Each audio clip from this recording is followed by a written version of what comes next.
Hold that down to, yeah. That'd be great. Okay. Just talk in your normal voice. Good morning, Fred. How are you? Is that your public voice? Good morning, Fred. No, Anna, but I feel like Okay. That's good. Can you hear me? Yeah.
Second.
Good morning.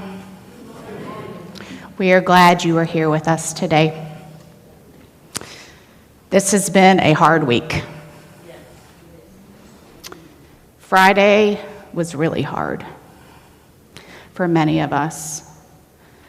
And for all of us, our world is dramatically different. So we need to take a moment to stop, to gather, to connect with each other. And remember that this is a community of faith that stands for justice, and we care deeply for each other. And we will do that continually. This is a place of welcome for all people. This is a place of safety for all people. This is a place of courage for all people. And this is a place of love for all people, for everyone. There is no time. There is never a time that every one of you and everyone in this world is not welcome here. Everyone is welcome here, always, all the time. This will be a community of support and refuge and love and courage and justice and action, no matter what the future holds. You are always welcome here. And you are always welcome to join us in the work of making this world safe and brave and just for all of us. We gather in solidarity. We gather in care. We gather in dialogue because we don't all hold the same views and we don't expect to. We gather in justice. So we commit again today to do the work, to make this world full of love and thriving for all people. Let's share silence for a moment to express our connection and our commitment.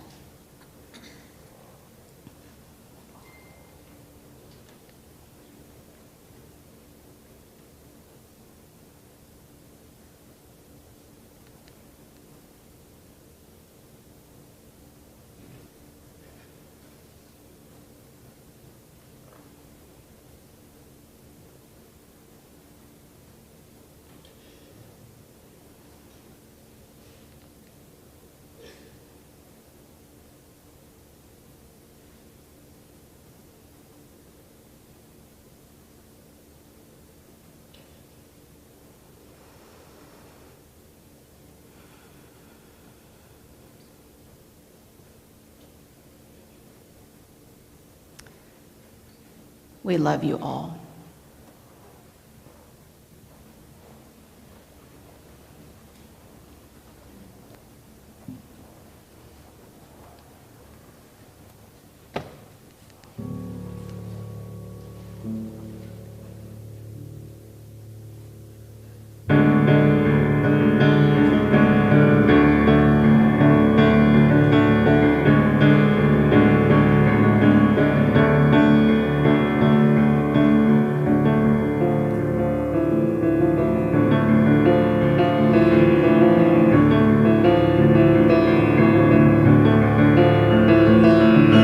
Try to discredit, you still never read it. The needle, I'll thread it, radically poetic. Standing with the fury that they had in 66 and Lee Double, I'm mad, still deep in the system shit. Hoover, he was a body remover. I'll give you a dose, but it could never come close to the rage built up inside of me. Fist in the air in the land of hypocrisy. Movements come and movements go. Leaders speak, move and cease when their heads are flown. Cause all these punks got bullets in their head. Departments of police, what the judges, what the feds. Networks at work, keeping people calm. You know they went after King when he spoke out on Vietnam. Turned the power to the have-nots. And then came the shot.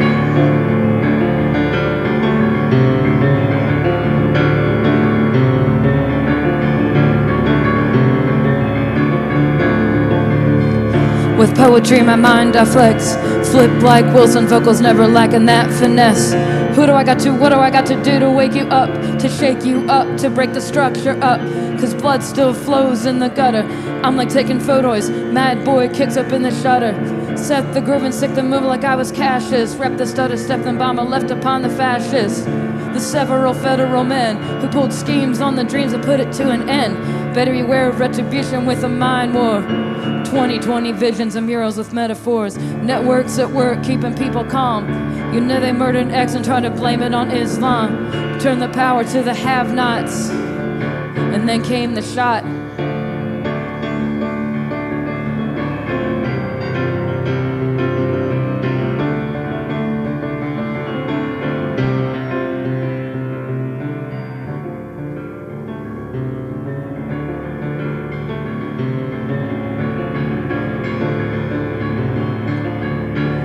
What was the price on his head?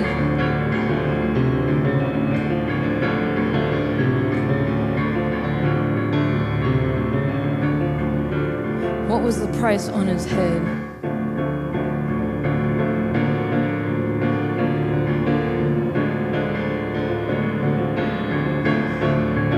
I think I heard a shot.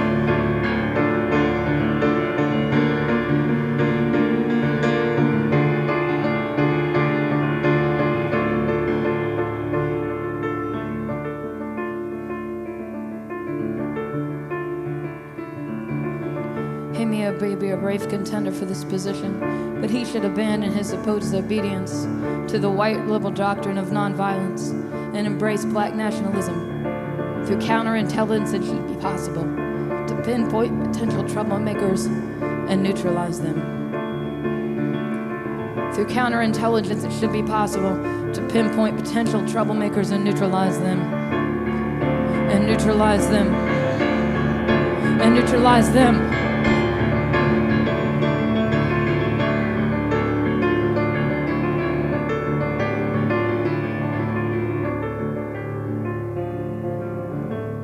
How long? Not long. Because what you reap is what you sow.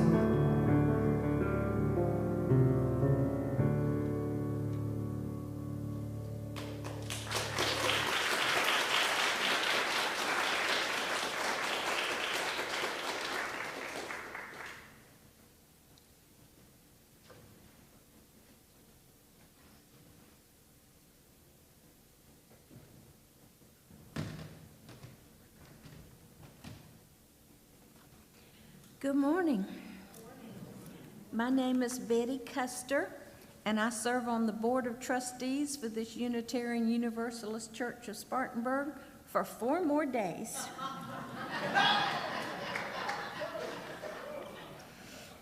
Before I start the church announcements, I have 2 other announcements for you.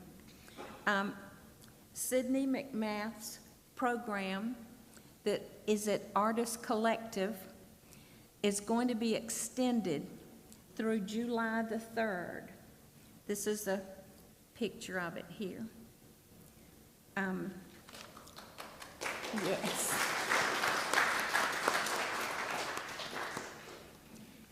And on a personal note, in regards to love, spirit, collaboration, I would like for you to think on Deputy Aldridge today.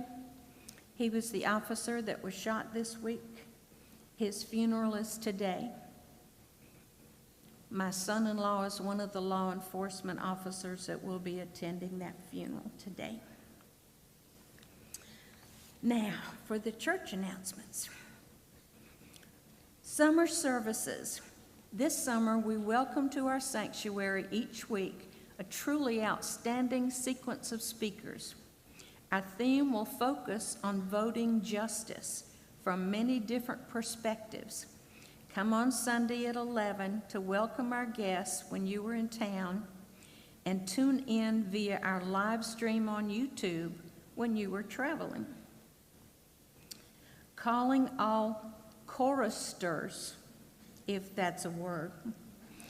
All are welcome to join the UUCS choir, no matter your training or even your self-perceived ability. Rehearsals are at 9:30 on the first 3 Sundays of each month. Please contact Aaron or Sydney if you are interested, or just come and show up. And calling all musicians. If you are a musician and would like to share your gift at UUCS, please contact Aaron or Sydney. We would love to know your interest in this field. Thank you for making this place a place of warmth and kindness and love. Every time we gather, all across all of our differences, this world can be a hard place. Together we can make it better. Thank you, everyone, for all that you do and all that you give to make this world more livable for every one of us. Welcome today.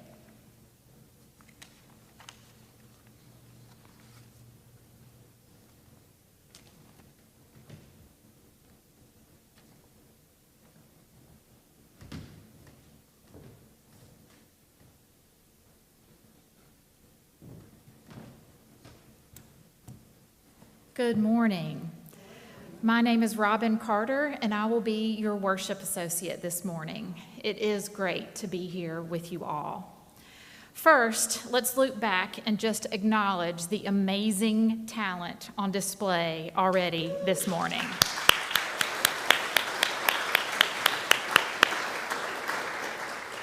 When our guest speaker selected the Rage Against the Machine song that you just heard this morning, there was no way we could have known just how incredibly timely that message would be. This morning, we're continuing this month's theme of fairy tales, fables, and folklore. While Scott is not giving the meditation today, as is the UUCS tradition of creating space for our minister to recharge each month, I'm delighted to say that we have Anna Abhow-Elliott as our guest speaker this morning, where she is going to take us on a journey of Keanu Reeves as a contemporary folklore character.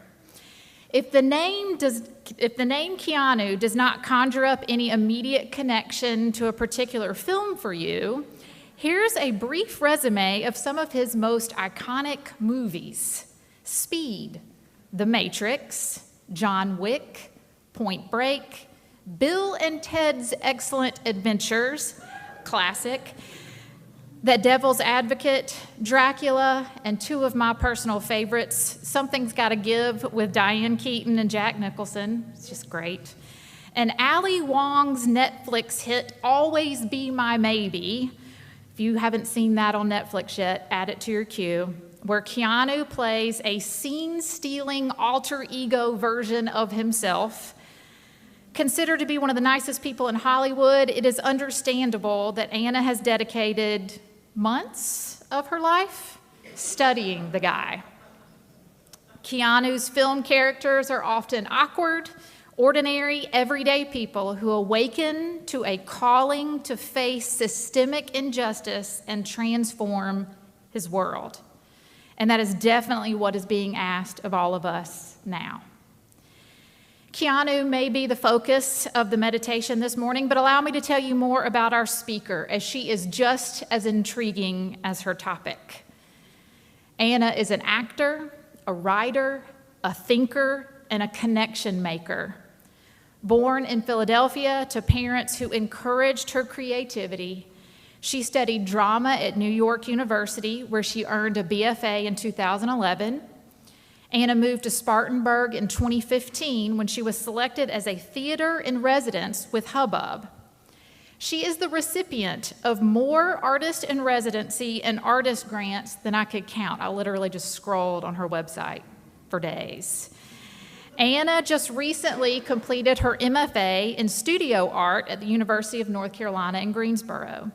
Her thesis exhibition entitled Field Research involved analyzing photos made for archival purposes as art objects, exploring questions of authorship, point of view, and power dynamics that are inherent in finding, collecting, and photographing decorative art objects in the United States.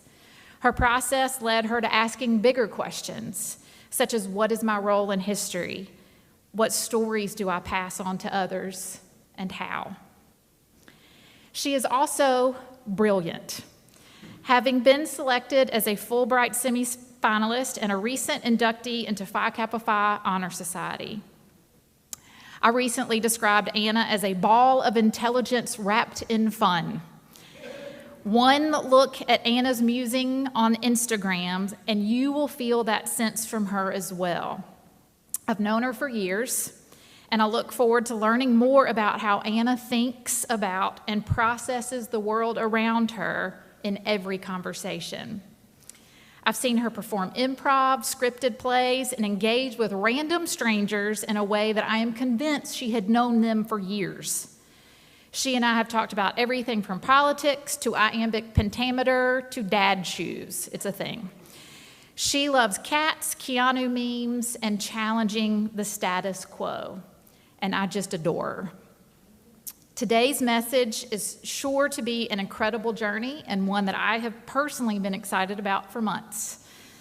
Even if you are not a fan of Keanu, which, hello, I don't think that's an option, you are sure to gain an appreciation for Anna's take on his filmography and his personal life as one of a cycle of suffering, waking up to a new world, and making a choice about how to make the best of present circumstances. We welcome Anna, we welcome her joy, her insight, and we listen again to the call on all of our lives to make this world we share more livable for every one of us. And now for the lighting of our chalice. Our opening reading comes from Robert Bresson, a French film director. Bresson's body of work is regarded as a preeminent example of minimalist film. The thing that matters is not what the actors show me, but what they hide from me, and above all, what they do not suspect is in them. We will now join together in singing hymn number 16. It is in your gray hymnal. 'Tis a gift to be simple. Hymn number 16. Please rise as you are able.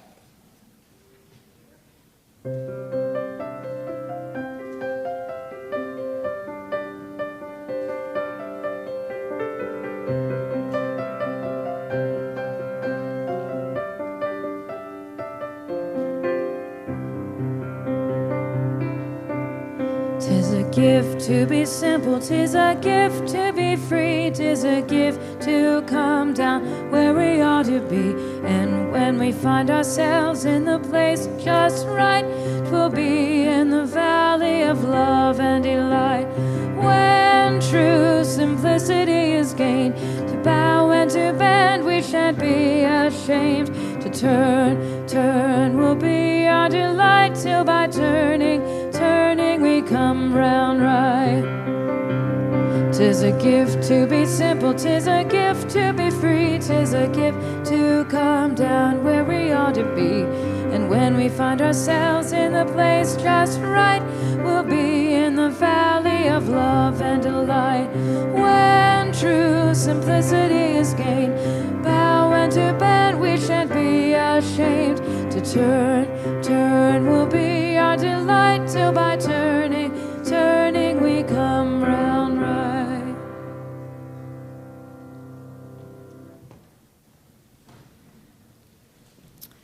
For those of you at home, now is a good time to send a quick greeting to someone or engage with the chat during the live YouTube stream. For those of us in the sanctuary, take a moment, look around you. Find a face that maybe you haven't seen in a while or have never met before. Introduce yourself. Take a few minutes to share a moment of joy with those around you, being considerate of everyone's personal preferences for greetings. Let us now greet the holy among us.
I can't believe that worked.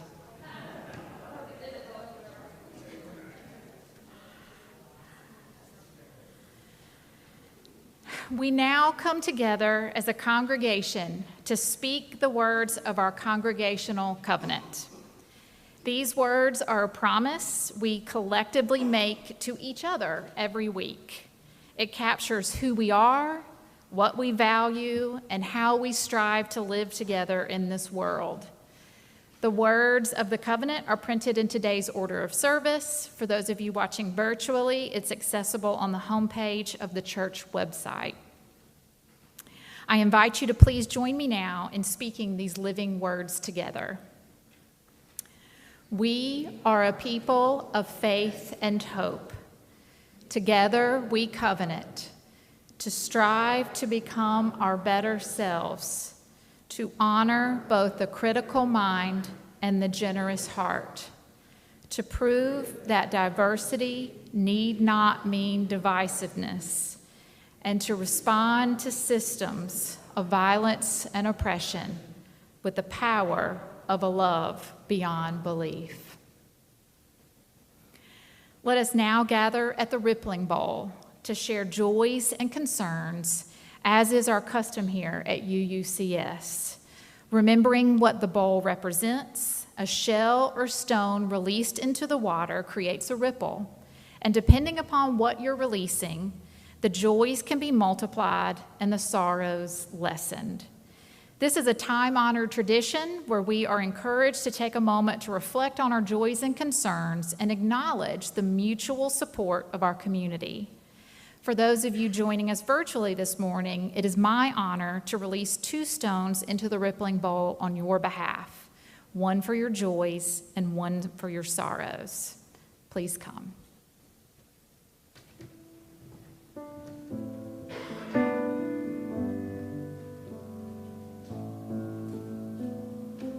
May I be filled with loving kindness.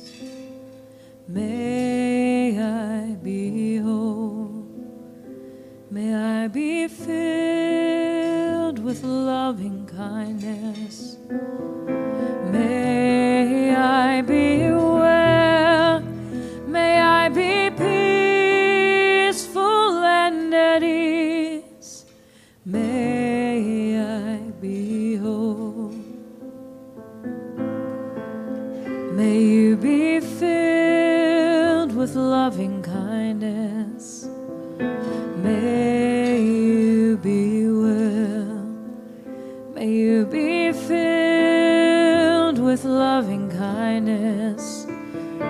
May you be well. May you be peaceful and at ease. May you be whole. May we be filled with loving kindness. May we be well. May we be filled with loving kindness. May we be well. May we be peaceful and at ease. May we be whole. May I be filled with loving kindness. May I be well. May I be filled with loving kindness. May I be well. May I be peaceful and at ease. May I be whole. May I be whole.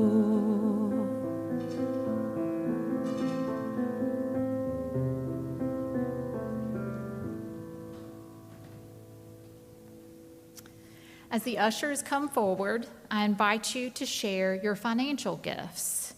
Please continue to support the budget of the church so that we can fund the causes that we cherish, do the work that we value, and work alongside various organizations in our community who share our mission.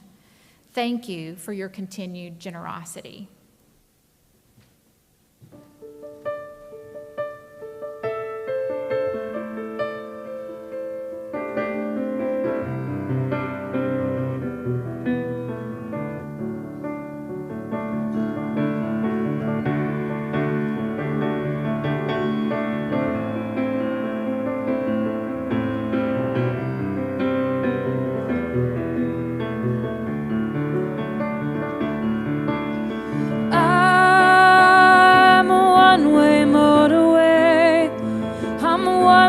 Drives away and follows you back home.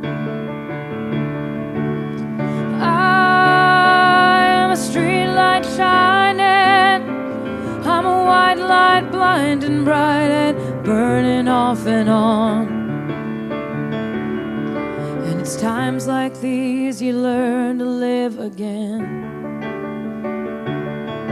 It's times like these you give and give again. It's times like these you learn to love again. It's times like these, time and time again. I'm a new day rising. I'm a brand new sky that hangs the stars upon tonight. And I'm a little divided.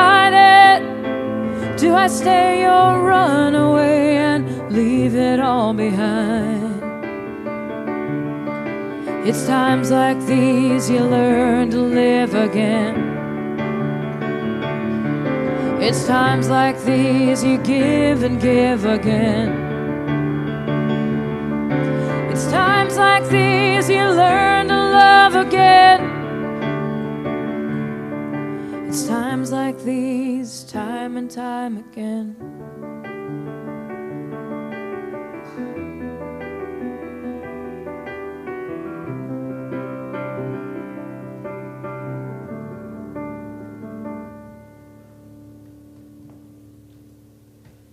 I love that there's space here to just go off script. And that was beautiful, And Sydney. that means that I totally messed up the order. No, My bad. no. You added. Thank you.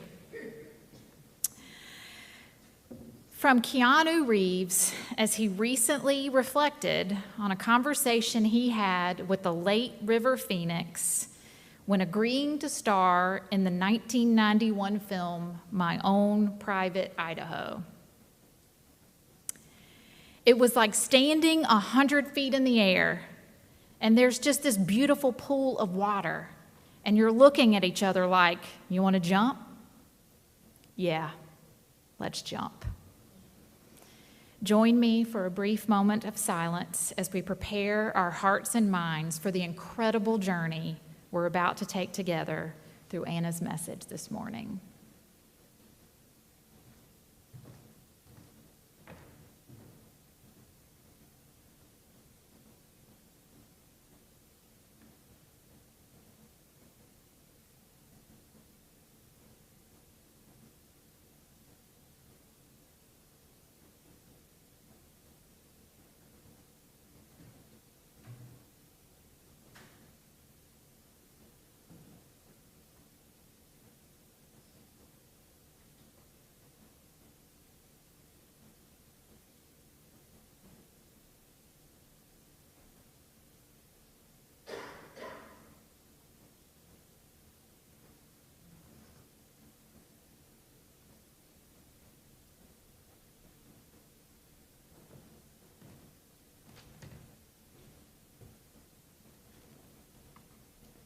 Good morning.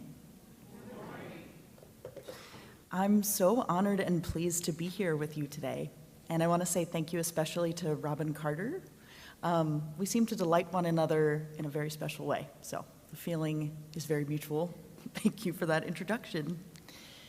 Oh boy, well, here we are. I come to you today to spread a message that I have encountered over the past few months, a sort of testimony about a practice of mine that reconnects me to simple gifts and joys, Anna's letter to the Unitarians, if you will. I want to talk to you about Keanu Reeves. But before I do that, I do want to place us in today. As we talked about at the beginning of the service, most of us have seen the news. And yesterday, there was a part of me that thought, who cares about Keanu Reeves at a time like this? On the one hand, there is so much to do, and a lot of it can be done right this very second. On the other hand, the theme of our work here today is fairies and fables and fools and folklore. What more foolish thing can we do in this moment than take a second to wonder at a random man who is a film celebrity? With this in mind and heart, I want to talk to you about my celebrity hero, Keanu Reeves. Now, when I say talk about Keanu Reeves, I'd like to make one thing quite clear. I don't know the man himself. I know about him, I know around him, but I'm not here to discuss exactly the human being of Keanu Charles Reeves. I'm here to discuss the icon of Keanu Reeves. An icon in the sense that he is a symbol of something worthy of veneration. An icon in the sense that he is a signpost that leads you somewhere else. An icon in the sense that he is worshipped as a devotional object by a large swath of the population. An icon in that he's commonly found on a computer. For me, the whole Keanu Reeves fandom business started in the winter. after I was profoundly underwhelmed by The Matrix Resurrections. I read Alex Papadimos' review of the film. Papadimos mentioned a book that he just wrote, which is all about Keanu Reeves. And I quote it here. The thesis of this book is that most of Keanu Reeves' characters are essentially versions of himself, and most of his films are actually metaphorical dramatizations of the dilemma of being Keanu Reeves, a sensitive 90s artist whose career has been one long push me, pull you struggle with commercial imperatives. In the Bhagavad Gita, chapter 2, verse 47, the god Krishna says to the warrior Arjuna, "Your proper concern is alone the action of duty, not the fruits of the action. Cast then away all desire and fear for the fruits and perform your duty." I believe Keanu is a sterling example of the action of duty. Keanu Reeves is an actor who seemed to keep trying to be an avant-garde indie art house Shakespearean actor, like in My Own Private Idaho. But no matter what he does, he keeps ending up as an action icon, like in Point Break. So, let's talk about action. Sure, it's a genre. I love speed.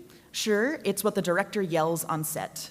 But I want to talk to you about how it's discussed in theater technique. A lot of my acting training was about moving away from performing or emoting or from imitating behavior. The way I was taught to act in a play is all about that specifically, playing and acting. An action is a verb. It's to do something. A lot of plays have a lot of talking, so how does that square up? Well, it means that our work is to do things with words. Keanu Reeves turned down the role of Jack Traven in Speed 2, costing him millions of dollars, so that he could play Hamlet in a stage production in Manitoba, Canada. He wandered around the fake highway set of the first Speed, running his Hamlet soliloquies to prepare. As most of you may know, at one point, Hamlet gives acting advice to the players who have come to Elsinore Castle. Suit the action to the word to the action, with this special observance that you o'erstep not the modesty of nature, for anything so overdone is from the purpose of playing, whose end, both at the first and now, was and is, to hold as 'twere the mirror up to nature. Suit the action to the word, and the word to the action. This is a simple idea, but difficult to do. The practice of it in acting class starts to sound a lot like meditation class. About 10 years ago, a regular at my coffee shop let me borrow this book, Transcendental Style in Film by Paul Schrader. Yes, movie nerds, that Paul Schrader who wrote Taxi Driver. And this was his master's thesis. Darn. I loved this book. It's about how transcendental films tell stories about suffering and redemption and transformation, but rather than direct actors to perform every excruciating moment and detail of, say, being burned at the stake when you're Joan of Arc, this transcendental style finds a blankness or opacity, maybe a privacy, to create a space for you, actually, the viewer, to transcend. For a theater maker like me, this transcendental style reminded me of Bertolt Brecht's description of the alienation effect. He argues that theater that attempts to disguise its artifice is heartless, manipulative.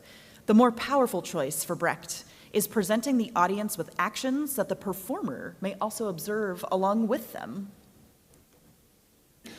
What's truly amazing, Brecht and I might try to convince you, is watching an actor who can also watch themselves act. And a work of art that uses its tools to raise your awareness, flush your cheeks with passion about your own life and actions, that may hold a mirror up to nature. That's art. While artists work in the realm of the symbol, of the referent, that does not mean we believe that art is disconnected from the real world. It is an essential part of it, a device to make meaning out of the endless barrage of chaotic stimulus that flows around our nervous systems. I think Keanu Reeves is a testament to this transcendental style, to this alienating effect, through his uniquely campy, awkward weirdness. There's a blankness, a privateness to Keanu's acting. Some people consider this to mean that he is bad at acting. That might very well be. To me, though, I think he's perfectly good at playing actions on text.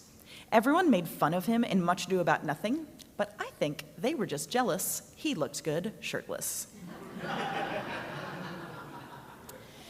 He rarely transforms into another character. Keanu is a performer, not an actor.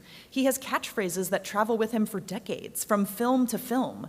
We, the audience, love it when he says, "Whoa." And I suspect that we like that because we're also saying whoa along with him. How is he still here? Many of us who have taken acting classes have heard, don't act, just be yourself in the situation. As an actor, I found that I treasure shows where I get to look at you, talk to you, be with you, show and tell. The main task is experiencing the audience. All the seconds, minutes, hours I've vlogged being on stage has given me a precious awareness, a transcendent space that collapses the mind-body false binary. It's called a flow state, or to me, a non-dual meditation practice, nothing more to do, figure out, or achieve. Or to Bodhi, the surfer guru played by Patrick Swayze, lose yourself to find yourself. In an interview with Keanu in the 90s, Dennis Cooper says, most actors just manufacture emotion and expect audiences to match it. With your characters, it's their inability to produce that's key. They're often, if not perpetually, distressed, spooked, or weirded out by the world. They're always fighting with their contexts.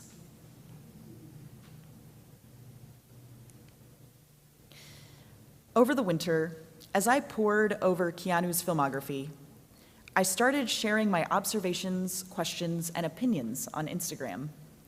I also started going to open mics in Greensboro, North Carolina, where I now live. I would wait for my turn to perform and write some sort of short poem or speech about Keanu Reeves. All of this I did with the requisite amount of silliness.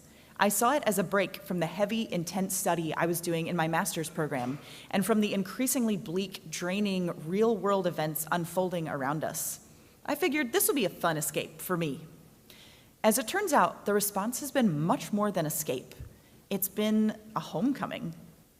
This simple, silly activity of mine has brought me deeper connections with my friends, who now reliably send me high-quality Keanu tent. Thank you, Dee. It's helped me make new friends as I continue my musings for new audiences. Helped me reconnect with performing. I thought maybe I was done with it forever after COVID hit. Helped me learn more about Chinese martial arts films, both in terms of artistry and industry, and Keanu's embrace of his Chinese-Hawaiian heritage, but his complicated relationship with the censors in China, the nation itself. It helped my academic career. I discovered an art film that Keanu Reeves executive produced, and I was able to find funding to travel to New York on a supervised research trip to watch it. And, as you can all see, it's brought me here to speak with all of you. In a recent interview, Keanu Reeves told Drew Barrymore that doctors can save lives, but artists can change lives. For me, my Keanu studies maybe haven't changed my life, but rather brought me into a deeper alignment with what is already there, helped me recalibrate towards connection, acceptance, and gratitude. It struck me over this time that this space for gratitude is what some religious people might do with a saint or other holy figure, the icon as devotional space. I see Keanu Reeves really coming into this sort of deified space when he grows his beard and hair into a really, really Jesus-y sort of fashion. I have endlessly contemplated this sort of garbled postmodern meaning-making that brought us to this object. An image of Keanu Reeves as Jesus holding baby Yoda as a lamb and available to be printed on a pillowcase. but only hypothetically. Like, this object is an icon in that it represents something, but the thing it represents does not exist.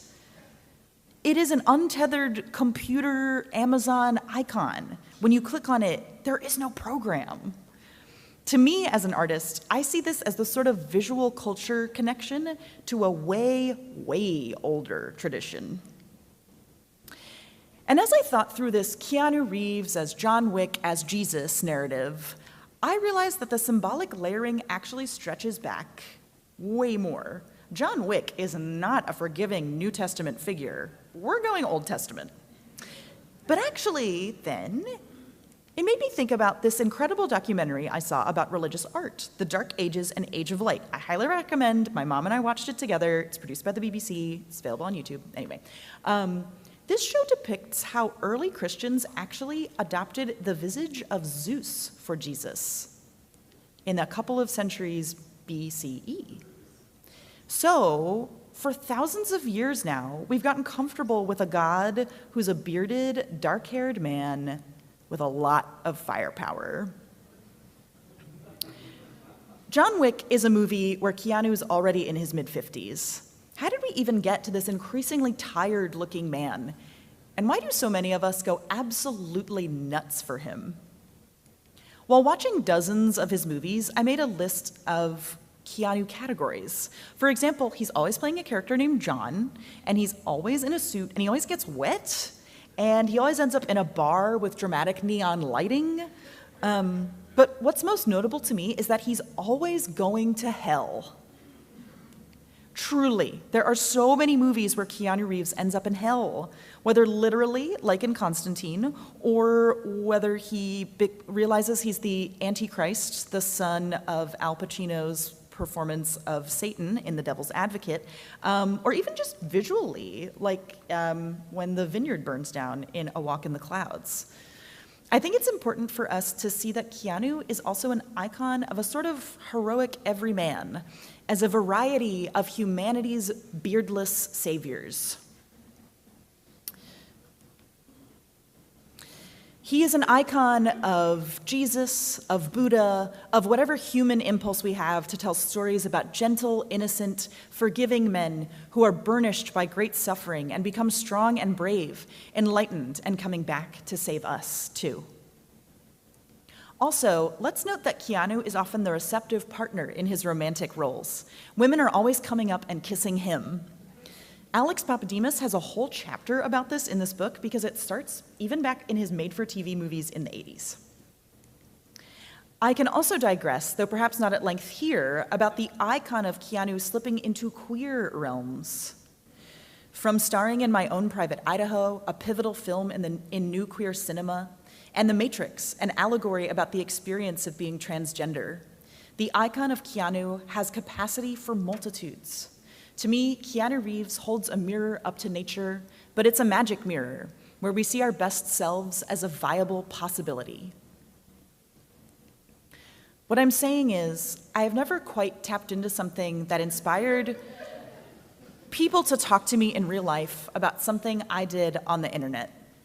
It is a moment where I learned that my actions and my words actually do have an impact on others. Reminds me of the rippling bowl. So I'm fine-tuning how to suit my actions to my words to my actions. I'm turning to you today, beloved community, to learn more about what actions I take. What actions am I playing now in this speech that we are sharing together? In another rather famous speech, Hamlet laments, "And enterprises of great pith and moment with this regard their currents turn awry and lose the name of action." How do we keep that name of action? I had a wonderful acting teacher who would say to me, "You know what to do, so do it." Today, I'm here to encourage you. I'm here to pump blood back into our veins. I'm here to remind you that we have what we need. I'm here to rejoice with you that we made it here together today. I'm here to tesseract us into the closeness that laughter can bring, to be silly on purpose, to make a space for us to rest the weary heart and mind. Keanu is a space to create beloved community. I trust you will continue your work and that I will continue to learn and share with you all in a precious and resilient web of interdependence. I trust that you will continue to do things that make me say, whoa. Thank you.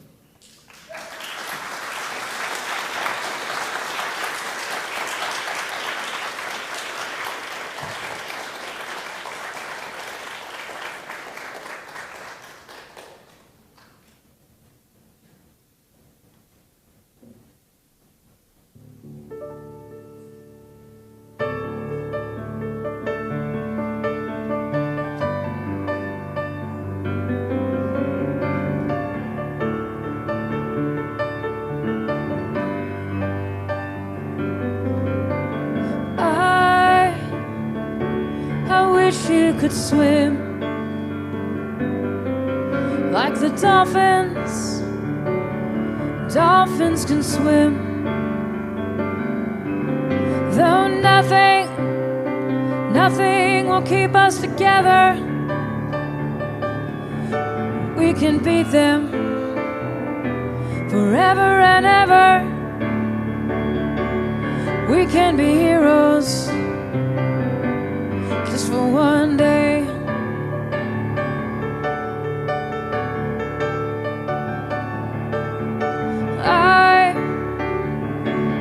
I will be king, and you will be queen. Though nothing will drive them away, oh, we can be heroes just for one day. We can be heroes just for one day. And I can remember, standing by the wall, and the guns shot above our heads, and we kissed as though nothing could fall. And the shame was on the other side. We can beat them forever and ever. We can be heroes just for one day. We can be heroes just for one day. We can be heroes just for one day.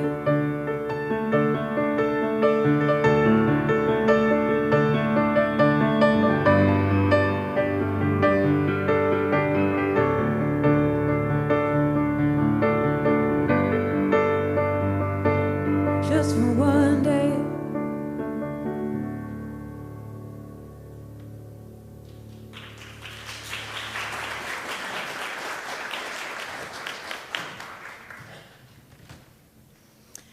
Our closing words come from the man himself, Keanu Reeves. He spoke these words during an interview with Drew Barrymore as they discussed the joy of being in the moment as actors. I love what happens when someone says, action, action, and then we begin. We're in the moment, you know? We might have prepared a lot. We have our past, our history, and what we're trying to do in the story, what we're trying to tell. But in that moment of action, or let's begin, that's like, it's fun. So I'm really grateful to be able to have a career and to do a simple thing, just to have fun.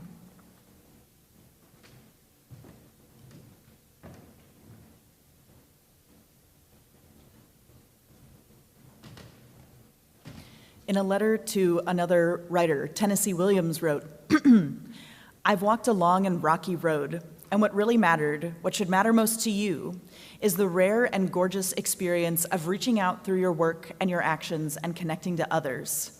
a message in a bottle thrown towards another frightened, loveless queer, a confused mother, a recently dejected man who can't see his way home. We get people home. We let them know we're here for them. This is what art can do. Art should be the arm and the shoulder and the kind eyes, all of which let others know you deserve to live and be loved. That is what matters, baby. Bringing people home.